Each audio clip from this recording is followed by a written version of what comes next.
గురువుగారు, అనసూయ నిన్న ఒక వీడియో పెట్టడం జరిగింది. అందులో మనకి బొట్టు కానీ, గాజులు కానీ, గోరింటాకు కానీ అన్నీ మనకి అమ్మ, అమ్మమ్మ వీళ్ళు ఇస్తారు కాబట్టి వీళ్ళ ద్వారా వచ్చేది వీళ్ళతో రిలేషన్ ఉండకుండా ఇవి మొగుడు లేనప్పుడు, మొగుడు పోయినప్పుడు వెంటనే మనం బొట్టు అన్నీ తీసేస్తాం, మన కట్టు బొట్టు అన్నీ మార్చుకుంటాం. సో హస్బెండ్తో రిలేట్ ఎందుకు చేస్తారు, ఇవన్నీ ఎందుకు మార్చుకోవాలి అని అయితే మాట్లాడడం జరిగింది. ఇప్పటి నేటి సమాజానికి ముఖ్యంగా ఆడపిల్లలకి వ్యతిరేకమైనటువంటి ఇవన్నీ మాటలు. ఆడపిల్లలకి వ్యతిరేకం ఏది చెప్పినా మేము మీకు మగవాళ్ళు మాత్రం ఎంజాయ్ చేయొచ్చు, ఆడపిల్ల ఎంజాయ్ చేయొద్దా అనేటువంటి ఇక్కడ ఈక్వల్. ఇప్పుడు ప్రజెంట్ సమాజంలో 2025-26 అయితే ఈ ప్యూర్ ఈక్వల్. దాని ఆఫ్టర్ కరోనా ఆడవాళ్ళు మగవాళ్ళు ఈక్వల్గా ఉన్నారు. పెగ్గులలో ఈక్వల్గా ఉన్నారు, దమ్ములలో ఈక్వల్గా ఉన్నారు, మడ్డలలో ఈక్వల్ ఉన్నారు, మానభంగాల్లో కూడా ఈక్వల్గా ఉన్నారు. ఐ రిపీట్, ఆడవాళ్ళు మానభంగాల్లో కూడా ఈక్వాలిటీగా ఉన్నారు. సంచలన కామెంట్ చేసిన కిరణ్ శర్మ, పూజారి, జ్యోతిష్ కూడా పెట్టాను, నో ప్రాబ్లం. ఎందుకంటే సో మనకి దిస్ ఆగస్ట్లోనే, జూలై ఎండింగ్లోనూ commissioner of Hyderabad CP Sajjanar garu ఒక స్టేట్మెంట్ ఇచ్చారు. అది ఇంగ్లీష్ పేపర్లో వచ్చింది, తెలుగు పేపర్లో కూడా వచ్చింది. అంటే కొంతమంది ఆడవాళ్ళు యాప్స్ పెట్టారు, కాల్ బాయ్స్ అనే యాప్స్ ఉన్నాయి. అది బెంగళూరులో అది చెన్నైలో, బెంగళూరులో అండ్ ముంబైలో ఉన్నాయట. ఫస్ట్ ముంబైలో స్టార్ట్ అయిన దరిద్రం, తర్వాత చెన్నైకి విస్తరించింది. ఇప్పుడు అది కర్ణాటక నుంచి భాగ్యనగరానికి కూడా వచ్చింది. అంటే దాంట్లో ఈ బాయ్స్ని బుక్ చేసుకుంటారట వాళ్ళు, 2-3 ఆడవాళ్ళు కలిసి. ఇది ఎక్కడ వ్యవహారం? నాకు ఇది తెలియదయ్యా, నాకేది తెలియదు, ఇది మరి ఇది కొత్తగా ఇంటున్నా అని చెప్పి అంటున్నారు. ఆశ్చర్యం ఏం కాదు ఇది. అంటే కలియుగంలో కలి ప్రభావం అంత దౌర్భాగ్యంగా తయారైంది. అందుకే అంటా నేను, మానభంగం చేయడానికి కూడా ఆడవాళ్ళు వెనక ఆడలేదు. ఏదో కామెడీగా చూపించారు కానీ ఇది రియాలిటీ. నేను మన పేపర్ చూసిన తర్వాత అనిపించింది, ఇట్లాంటి యాప్స్ కూడా ఉంటాయా? ఉన్నాయి. ఇప్పుడు దీంట్లో నేను ఇంతకుముందు ఒకసారి మా మరదల వాళ్ళ కొడుకు బెంగళూరు వెళ్ళాడు. ఇవాళ వెళ్ళాడు, పొద్దున వచ్చేసాడు. అదేంటి అప్పుడే వచ్చేసావు ఏంట్రా అన్న? ఏడుస్తున్నాడు వాడు కొద్దిగా. ఏంట్రా అంటే, అసలు నా ఫ్రెండ్స్ అంత దరిద్రులు పెద్దనా, అసలు నాకు నచ్చలేదు. అంటే ఏమైంది, ప్రాబ్లం ఏంటి అంటే, అమ్మాయిలు బుక్ చేసుకున్నారు వాడిని, నువ్వు వస్తావని అడుగుతున్నట్టు వాడిని కూడా. ఇది ఒక 1 year బ్యాక్, 2 years బ్యాక్ జరిగిన సంఘటన. నేను కామెడీ అనుకున్నా, సర్లే వీడియో చెప్తున్నాను అనుకో, స్టోరీ చెప్తున్నాను అనుకున్నా నేను. సర్లే వదిలేసే మంచిపోయిందంటే అందుకే వెంటనే వచ్చేసాడు. ఇవాళ పొద్దున వెళ్ళాడు, సాయంత్రం బస్ ఎక్కి రిటర్న్ వచ్చేసాడు. వాడు పొద్దున ఆల్రెడీ దిగాడు ఇక్కడ. ఎంత దూరం వచ్చేవాడు అని చెప్తే ఆ దెబ్బ చెప్పాడు. అప్పుడే కొట్టిపడేసా. మన సిపి గారు చెప్పిన తర్వాత, ఓహో ఇంత నిజమే, కరెక్టే, ఇది బాగానే వ్యాప్తి చెందింది, కరోనా ఇది కూడా ఈ దరిద్రపు వ్యసనం అనేది జరిగిందని చెప్పేసి. అందుకే ఇంత గట్టిగా చెప్తున్నా నేను, ఇది జరుగుతోంది ఇప్పుడు సమాజంలో. ఇదిగే సిగ్గుపడట్లా చెప్పడానికి, ఎందుకంటే నాకు కూతురుంది. సో ఇటువంటి సంస్కారం లేనటువంటి ప్రపంచంలో నా కూతుర్ని జాగ్రత్తగా ఉంచుకోమని చెప్పాలి. అఫ్కోర్స్ మీరు మంచి వాళ్ళని అనొచ్చు, మీరు మంచి వాళ్ళంటే మనము తప్పులు చేసి ఉంటాం, ఆ తప్పుల్ని సర్దిద్దుకొని ముందుకు వెళ్ళగలిగే స్థితి నుంచి రావాలి తప్ప తప్పులు చేసుకుంటూ వెళ్ళేది సమాజం కాదు. కాబట్టి మీరు పడినటువంటి ప్రశ్నకి, తను ఆడవాళ్ళు భర్త చనిపోయిన తర్వాత మీరు బొట్టు గాజులు తీసేయాలా అని అడుగుతున్నారు. ఈ రూలు మగవాళ్ళకు కూడా ఉంది. అంటే మగవాళ్ళకి గాజుల అలంకరణ లేదు కాబట్టి ఉంటుంది. ఇప్పుడు సపోజ్ నేను గడ్డం తీసి మీసాలు తీసేసి ఓ బొట్టు పెట్టి కాటుక పెట్టేసి 4 గాజులు వేసుకొని జాతకాలు చెప్తానని చెప్పాను అనుకో, ముందర జాతకాలు చెప్తానంటే మీరేమంటారు, ఈడేంటారు, ఈడు వెరైటీగా ఉన్నాడు, ఈడు మగనా ఆడనా, లేదా ఆడా మగ కానివాడా అని చూస్తారా? నా దగ్గర నష్ట పూజలు చేయించుకుంటారా? ఎందుకని అంటే జుగుప్సాగరం కనబడుతుంది, అంతే కదా. అలాగే జుగుప్స ఉంటుంది. ఆడవాళ్ళకి కొన్ని అలంకార పద్ధతులు, మగవాడి కొన్ని అలంకార పద్ధతులు ఉన్నాయి. ఇక్కడ మీకు తెలుసో తెలియదో, ధర్మశాస్త్రంలో కూడా స్పష్టంగా చెప్పబడింది, భార్య లేనప్పుడు భర్త అనేవాడు అగ్నిహోత్రం చేయడం అర్హుడు కాదు. అగ్నిహోత్రానికి చేయడానికి లేదు, వానికి ఏ పుణ్యకార్యం చేయడానికి అర్హుడు కాదు. అయితే ఇక్కడ శాస్త్రంలో ఏం చెప్పిందంటే, మరి భర్త చనిపోయిన తర్వాత ఆడపిల్ల రెండో పెళ్లి చేసుకోవద్దని చెప్పారు అనేది అబద్ధం. మధ్య ప్రాచీన యుగంలో ఈ మగవాళ్ళ పెత్తనం పెరిగిపోయి ఆడవాళ్ళని అలా చూశారు వాళ్ళు. రెండవది, నేను ఇక్కడికి చెప్తున్నాను, మొఘలు సామ్రాజ్య ప్రారంభం తర్వాత ఆడపిల్లని కేవలం కామరూపిణిగా చూశారు. కేవలం కామరూపంగానే, పడుకునే వస్తువుగానే చూశారు తప్ప ఇంకోటి కాదు. అంటే ఈ మొఘలు సామ్రాజ్య ప్రారంభమైనప్పటి నుంచే, అంటే 400 సంవత్సరాల నుంచే ఈ ప్రారంభం సాగైంది. కానీ ధర్మశాస్త్రంలో మీకు స్పష్టంగా చెప్తున్నా నేను, మీరు వినండి ఇప్పుడు. ఎందుకంటే మీరు అడిగే ప్రశ్నకి సమాధానం, పతివ్రతా స్త్రీ వైధవ్యంలో భర్త చనిపోయినప్పుడు ఉన్నప్పుడు కానీ, భర్త ప్రదేశం ఉన్నప్పుడు కానీ విలాసవంతమైన శృంగారపైన వస్తువులు, పర్ఫ్యూమ్స్, మల్లె పువ్వులు, కాటుక, అందంగా తయారవడం అనేది నిషేధించబడింది. ఎందుకు? ఇది ప్రశ్న. అంటే ఆడపిల్లకి ప్రాణం కన్నా మానం ముఖ్యమైనది. ఓకే. ప్రాణం కన్నా మానవే ముఖ్యమైనది ఆడపిల్లకి. అలా అవతల వాళ్ళని ఆకర్షింపజేస్తే ఏదైనా చేయవచ్చు, ఏదైనా జరగవచ్చు. కాబట్టి ఆదరణ అప్పటి కాలంలో గర్భమాతలు అభాషలు ఇప్పుడున్నటువంటి 2వ నెల గర్భస్రావం చేయించుకున్నానండి, నాకు ప్రాబ్లం వద్దా అని అడిగేవాళ్ళు చాలా మంది ఉన్నారు. అప్పట్లో గర్భస్రావాలు గర్భం నిలబడేది. ఇప్పట్లోగా నీకు సంతాన సాఫల్యం లేవు. మగవాడు ఆడపిల్ల కలిసినటువంటి 2 నెలలకే గర్భం వచ్చేది. ఇంకా అంతటి పరిపూర్ణమైనటువంటి ఆరోగ్య ప్రయోజనం అప్పుడు ఉండేది. అలా వచ్చినప్పుడు పాతివ్రత్య దోషం వెళ్ళిపోతుందిగా. ఇది 2 వంశాలు నాశనం చేస్తుంది. పుట్టింటి వంశాన్ని, మెట్టింటి వంశాన్ని పూర్తిగా నాశనం చేస్తుంది. కాబట్టి ఆడపిల్లల శృంగారపరమైన వస్తువులు ధరించకూడదు. భర్త ఊరిపోయినప్పుడు కూడా, భర్త ఊరిపోయిన 1 వీక్ ఊరిపోయినప్పుడు కూడా ఇవి బొట్టు గాజులు అవన్నీ పెట్టుకొని అలంకరించుకోవద్దు. ఇది శాస్త్రం చెప్పబడింది. మరి మగవాడు కూడా ఎట్టి పరిస్థితుల్లో భార్య ఎక్కడన్నా ఊరికి వెళ్ళినప్పుడు వరలు గుండు చేయించుకుని ఉండాలి. ఇది శాస్త్రంలో ఉందా? శాస్త్రంలో ఉంది ఇది స్పష్టంగా. అందుకే నేను ప్రశ్నించడం జరిగింది. శాస్త్రంలో ఉంది ఇవన్నీ చెప్తాను మీకు, ఇప్పుడే చెప్తాను మీకు, క్లారిటీగా మీకు చెప్తాను. ఇవన్నీ కూడా ఏ శాస్త్రం ఉన్నాయో అంటే ధర్మసింధువులో కానీ, స్మృతి చంద్రికలో కానీ, అగ్ని పురాణంలో, పరాశర స్మృతిలో, మనుస్మృతిలో కూడా ఉన్నాయి. మరి మనుస్మృతి అనగా తగలబెడతామంటారు. అంబేద్కర్ తగలబెట్టాడు, మేము తగలబెడతామంటారు. మనుస్మృతిలో చెడ్డ లక్షణాలు, చెడ్డ విషయాలు లేవు. మధ్యలో వచ్చిన అమెండ్మెంట్స్ కొన్ని కల్పితాలు చేసి పాత మనుస్మృతిని కదే తగలబెడుతున్నారు. మనుస్మృతిలో స్త్రీకి పురుషుడికి సమానమైన హక్కులు ఉన్నాయి. ఇక్కడ అదే చెప్తున్నా నేను. పతివ్రతా స్త్రీ అని చెప్పేది కదా. రెండవది భార్య చనిపోయినప్పుడు కూడా భర్త ఎలా ఉండాలో చెప్పింది. భర్త ఎలా ఉండాలో కూడా స్పష్టంగా చెప్పింది. కుంకుమ అని ముందు ఆడపిల్ల గురించి మాట్లాడుకుందాం. కుంకుమ అనేది సౌభాగ్య చిహ్నం. అంటే చూడగానే సౌభాగ్యానికి ప్రతీక. పుట్టినప్పుడు పెట్టుకునేటువంటి కుంకుమకి, భర్త వచ్చిన తర్వాత భర్త పెట్టే కుంకుమకి చాలా తేడా ఉంటుంది. ఇక్కడ వివాహం అయిన తర్వాత భర్త చనిపోతే నుదురులో కుంకుమ ఉండకూడదు, బొట్టు పెట్టుకోవద్దు. దానికి వద్దనే ఏం లేపట్లేదు, ధర్మశాస్త్రం ఏం చెప్పలేదు. ధర్మశాస్త్రంలో చెప్తాను మీకు నేను. అయితే బొట్టు పెట్టుకోవడం వల్ల అలంకారం కనబడుతుంది. ఇప్పుడు అందం ఎక్కడి నుంచి వస్తుంది? ఇప్పుడు నేను అన్నాను కదా, ఇప్పుడు నేను గాజులు వేసుకొని, మీసం గడ్డాలు తీసేసి గాజులు వేసుకొని, పౌడర్ వేసుకొని, కాటుక పెట్టి బొట్టు పెట్టుకుంటే అది అందం అంటారా? దాన్ని ఏమంటారు అంటే ఒక రకమైనటువంటి అది దాని ఏమంటారంటే న్యాచురాలిటీకి వ్యతిరేకం, నేచర్కి వ్యతిరేకం. అదే స్త్రీ పెట్టుకుంటే అందం, అలంకరణ. అప్పుడు అమ్మాయిని జుట్టు పోసుకొని మేకప్ వేసుకుని పౌడర్ బొట్టు పెట్టుకోకుండా జుట్టు రేపోసుకొని గోళ్ళు కత్తించుకుంటూ పళ్ళల్లో ఏది పెట్టుకొని తాములు వేసుకొని ఉంటే ఆ పిల్ల అందం కనపడుతుందా? ఎందుకు కనపడదు? అందానికి ప్రతీక. అందం అంటే ఏమిటి? రకరకాల అందం ఉంటుంది. ఒకటి లక్ష్మీదేవి అందం లాంటిది, సరస్వతి అందం లాంటిది, దుర్గాదేవి అందం లాంటిది. వారి మతాల్లో అందం అనేది ఒక వేరే అందానికి. అలాగే భర్త లేని సాయంత్రం పూట గేట్ దగ్గర కూర్చొని మల్లెపూలు పెట్టుకొని రోడ్డు మీద కనబడతారే. ఇక్కడ మనకి భాగ్యనగరంలో కుకట్పల్లి హౌసింగ్ బోర్డు కాలనీలో జీన్ ప్యాంట్లు వేసుకొని కొంతమంది పర్ఫ్యూమ్, కొంతమంది ఆడవాళ్ళు మనకు సోషల్ మీడియా చూశాను నేను. పరిగెడుతున్నప్పుడు అందరూ ఆడవాళ్ళు ఉండి, మీరు చూసే ఉంటారుగా, మీరు జర్నలిస్టులుగా మీరు చూసి ఉంటారుగా మీరు. అంటే వాళ్ళని ఏమంటారు? వేశ్యలు అంటారు. ఇలా ఇంటి ఇల్లాలు కూడా సాయంకాల పూటలో భర్త ఊరికి వెళ్ళినప్పుడు, భర్త చనిపోయినప్పుడు డోర్లు నిలబడి బొట్టు గాజులు పెట్టుకొని, పర్ఫ్యూమ్లు వేసుకొని, మల్లెపూలు పెట్టుకొని, గోళ్ళు కొరుక్కుంటూ లేదంటే పెదాలు కొరుక్కుంటూ బట్టి ఏమంటారు అమ్మాయిని? అంటే ఇది ఎంజాయ్ చేయడానికి పిలుస్తుంది అనుకుంటారా? అనుకోరా? ఇక్కడ ప్రాణం కన్నా మానం ముఖ్యం. కాబట్టి అలా భావించి అమ్మాయి ప్రమాదంలో పడుతుంది, గర్భవతి అవుతుంది. పరిస్థితి ఏమిటి? వీడిని ఎవరికి పుట్టినట్టు చెప్పాలి? అలా పుట్టిన వాడితో వాని ఇంట్లో ఉన్నటువంటి వ్యక్తుల్ని కూడా భోజనం చేయకూడదు. మీకు తెలుసో తెలియదో, సనాతన ధర్మంలో ఒకే గోత్రంలో పుట్టినటువంటి, ఇప్పుడు సపోజ్ నా గోత్రం ఒకటి, మా భార్య గోత్రం ఒకటైతే, నా పుట్టినటువంటి పిల్లని కానీ పిల్లవాడిని చండాలుడు అంటాడు. చండాలుడు, వాడి పేరు చండాలుడు. అంటే వాడు ఏంటంటే ఆ ఇంట్లో ఉండకూడదు. మనం వాడున్న చోట మనం భోజనం చేయకూడదు. వాడి వల్ల మన మహాపాతకాలు చుట్టుకుంటాయి. వాడిని తప్పు చేశాడా? తప్పు చేసిన ఎవరు? వీళ్ళిద్దరే. ఇప్పుడు సపోజ్ మనకి ఎగ్జాంపుల్గా పాప ఎలా చుట్టుకుంటుందని అడిగితే ఎగ్జాంపుల్ చెప్తాను మీకు నేను. ఒక చిట్ ఫండ్ చిట్టి వేశారు మీరు. మీ వారి స్నేహితులు లేదా మీ వారి సొంత అన్నదో తమ్ముడు వచ్చారు. సో మీరు జాబ్ చేస్తున్నారు, మీకు జాబ్కి నెలకు ₹1,00,000 వస్తాయి. సెక్యూరిటీ అడిగారు, సర్లే మా చుట్టాలు కదా సంతకం పెట్టారు. వాడు జంపు, ఆ పాపం వదులుకుంటుంది అంటే మీరే కట్టాలిగా సెక్యూరిటీ పెట్టేందుకు. అలాగే వీళ్ళిద్దరికి సెక్యూరిటీ వాడు కాబట్టి ఈ పాపం వాడు చుట్టుకొని వాడు జీవితాంతం వాడుకుంటుంది. వాడితో మనం ఉండకూడదు. ఒరే వీళ్ళ అమ్మ నాన్న వాడిని కొట్టిపోయారా, డబ్బులు కొట్టిపోయారా, వీళ్ళకి డబ్బులు ఇవ్వకండిరా, ఒరే వాడిని కొడుకు అట్టంటారా, వాడిని కొడుకు డబ్బులు ఇవ్వకండిరా అని ఎలాగైతే సమాజం వాడిని బహిష్కరిస్తుందో, అలాగే ఇద్దరు ఏకగోత్రంలో పుట్టిన పిల్లవాడిని కూడా చండాలుడు అంటారు. వాడిని చండాలుడు.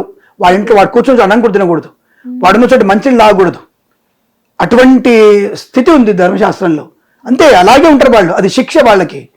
వాడికి పెళ్ళనివ్వరు, వాడికి పెళ్లి కాదు, వాడి జీవితంలో వాడు ఆగమ్య గోచరం. వాడు అంతే ఉంటాడు వాడి పరిస్థితి. అంటే వాడు అలా చూస్తారు వాడిని. కాబట్టి ఇలాంటివన్నీ కూడా ధర్మశాస్త్రం చెప్పబడింది కనుక ఒకే గోత్రం వాళ్ళు చేసుకున్నప్పుడు ఇలా ఒక ఆడపిల్ల సాయంత్రం పూట భర్త లేనప్పుడు అలంకరించుకుంటే అవతల వాళ్ళకి కామరూపాలు కామభావాలు కలుగుతాయి కాబట్టి సెక్షువల్ ఎమోషన్స్ ఉంటాయి కాబట్టి అలా ఉన్నప్పుడు ఇబ్బంది కలిగి అమ్మాయి ప్రమాదంలో పడుతుంది కాబట్టి అలంకారం వద్దు అని చెప్పారు. ఇది భర్త దూరం అయితేనే అంటే ఊరికి వెళ్తేనే వద్దని చెప్పినప్పుడు భర్త చనిపోతే వాడు ఏమనుకుంటాడు, దీనికి మొగుళ్ళు లేడేం లేడరా, మన ఇష్టం వెళ్ళొచ్చు అని చెప్పేసి ఒకడు వస్తాడు, తర్వాత ఇంకోటి వస్తాడు, ఇలా రోజు ఒకళ్ళిద్దరు వచ్చేసి ఈ పని ఏమైతే అమ్మాయిది వేశ్య అయిపోతుంది. అలాగే ఇప్పుడు సమాజంలో సమాజంలో భర్త అనేవాడు కూడా మంచిగా హిప్పి కట్టేసుకొని మంచిగా వేసుకొని కొద్ది కలర్ వేసుకొని మంచి గడ్డం మంచి ఫ్రెంచ్ గడ్డం వేసుకొని రేబాన్ గ్లాసులు పెట్టుకొని బ్రహ్మాండంగా బ్రేస్లెట్ పెట్టుకొని ఓ పర్ఫ్యూమ్ కొట్టుకొని చాక్లెట్ పర్ఫ్యూమ్ మొత్తం కొట్టుకొని వీధిలో వెళ్తుంటే మేము ఆడవాళ్ళు భర్తలు చూసినా అలా మగవాడున్నా సరే వీడు కూడా మానవికారం అవుతాడు, వీడు కూడా పనికిరాడు. అందుకే వీడు గుండు చేయించుకొని ఉండాలి, శిఖ పెట్టుకొని ఉండాలి, గడ్డం ఫుల్గా గడ్డం చేయించుకోవాలి, మీసాలు ఉండకూడదు, ఇవన్నీ లేకుండా ఉండాలి, వాడు చందె లేకుండా ఉండాలి, ఏకవస్త్రమే ఉండాలి, గోచి మీదనే ఉండాలి. ఇలా ఉన్న ఆడపిల్లి కూడా నస్తాడా?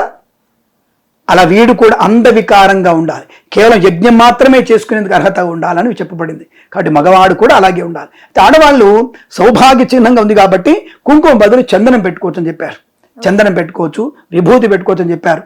ఈ కారణమే చదువుకోలేదు. రెండవది ఇప్పుడు మీకు స్పష్టంగా చెప్తున్నా, ఇప్పుడు నేను ఈ భర్త లేకపోతే తీయమని చెప్పినటువంటి గ్రంథాలే భర్తలో చెప్పాను కదా, ఇప్పుడు భర్త కూడా అలాగే ఉండాలి, వాడు తీసుకోవాలి. ఇంకోటి ఎద మీద వెంట్రుకలు ఉండదు మగవాడికి, ఎద మీద వెంట్రుకలు ఉండకూడదు, అది కూడా కామమైనటువంటి తత్వమే. ఇప్పుడు ఇక్కడ డైలాగ్ వింటున్నాను ఈ మధ్యకాలంలో, ఎవరో డైలాగ్ చెప్తుంటారు, ఏదో సినిమా డైలాగులు, మగవాడికి ఛాతి పెద్దగా ఉండాలి, వెంట్రుకలు ఉండాలి, నాకు చాలా ఇష్టం చెప్పి ఇలాంటి దిగజారేటటువంటి ఉపన్యాసాలు ఆడవాళ్ళు ఇస్తున్నారు. నేను చూశాను మధ్యకాలంలో, సరే నాకు గుర్తులేదు కానీ. అయితే ఇక్కడ మీకు ఒక చిన్న విషయం, ముఖ్య విషయం చెప్పాలి నేను. ఇక్కడ ఋగ్వేదంలో కానీ కొన్ని గ్రంథాల్లో స్త్రీకి రెండో వివాహం లేదన్నటువంటి వ్యక్తులు ఉంటారు చాలా మంది, లేదు బొట్టు ఉండవచ్చు, దాన్ని చెప్తాను. ఇక్కడ చెప్పినటువంటి విషయం ఏంటంటే, ఇక్కడ ధర్మసింధుడు నిర్ణయ సింధులో విధవాయ శృంగార పరిత్యాగ తపశ్చర్యార్థం వివిధ న తిరస్కారార్థం అమంగళ నివృత్తయే భస్మచందనాధిధారణం న నిషిధ్యతే. భర్త లేనికి భర్త లేని స్త్రీకి శృంగార అలంకరణలు త్యాగం చేయాల్సిందే. అనగా కేవలం ఆధ్యాత్మిక తపస్సు కోసం తన జీవనాన్ని వృద్ధి చేసుకోవడానికి తపశ్చర్యము అలాగే బ్రహ్మచర్య దీక్షను డెవలప్ చేసుకోవడానికి, శాస్త్రాన్ని అభివృద్ధి చేసుకోవడానికి అలాంటి అమంగళమైనటువంటి నూతన ధర్మాన్ని అంటే భస్మాన్ని ధరించాలి, చందనం వంటి సాత్విక తిలకాలను ధరించడం అనేది శాస్త్రము చెప్పలేదు. తిలకం పెట్టుకుంటున్నారు, కుంకుమ పెట్టుకోవద్దు, దానికి ఇబ్బంది ఏం లేదు.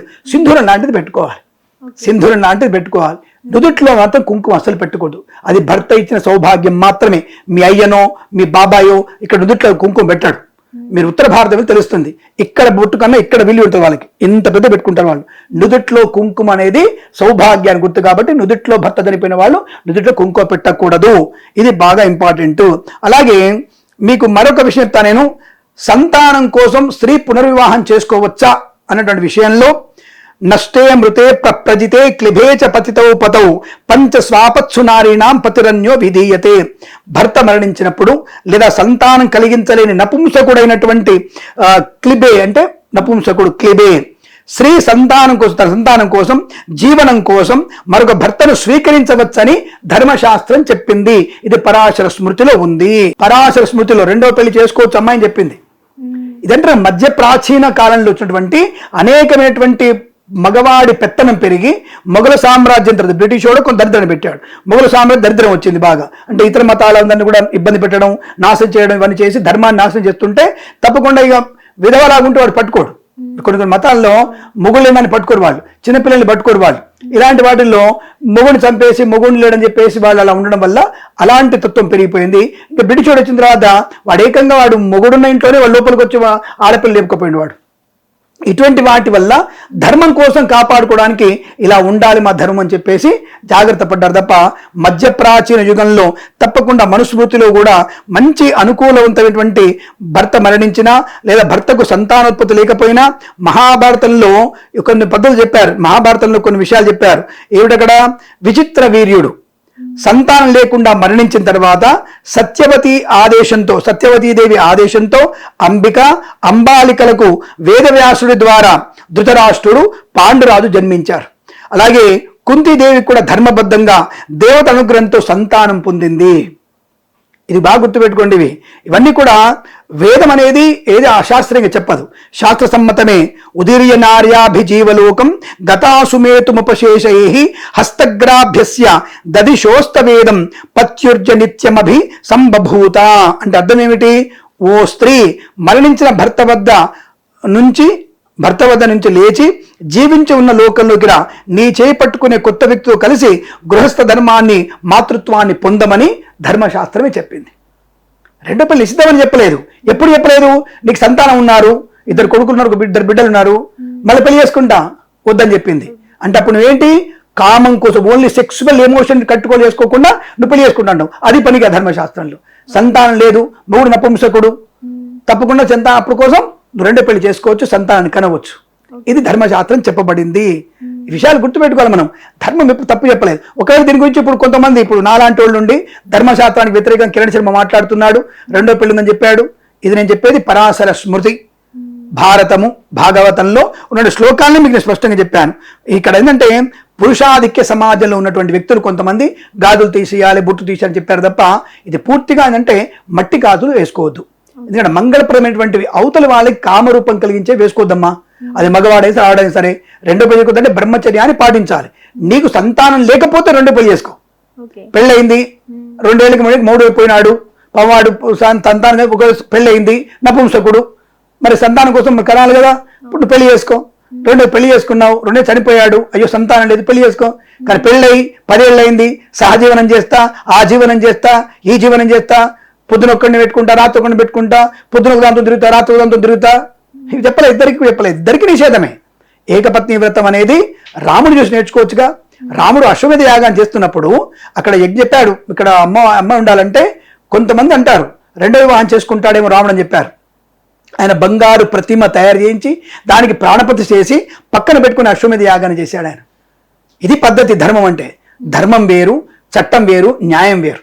కాబట్టి మీరు బొట్టుగాలు తీశారంటే అవతలి వాళ్ళకి కామంగా, అఫ్ కోర్స్ ఇప్పుడు ఎలాగూ లేవు అనుకోండి, అవి తాళిబొట్లు లేవు, మట్టెలు లేవు, నలపూసలు లేవు, నెత్తిలో పూలు పెట్టుకోవడానికి బొచ్చు లేదు, తప్పుగా అనుకోకండి, అది లేదు, అంత హిప్పి కటింగ్లే.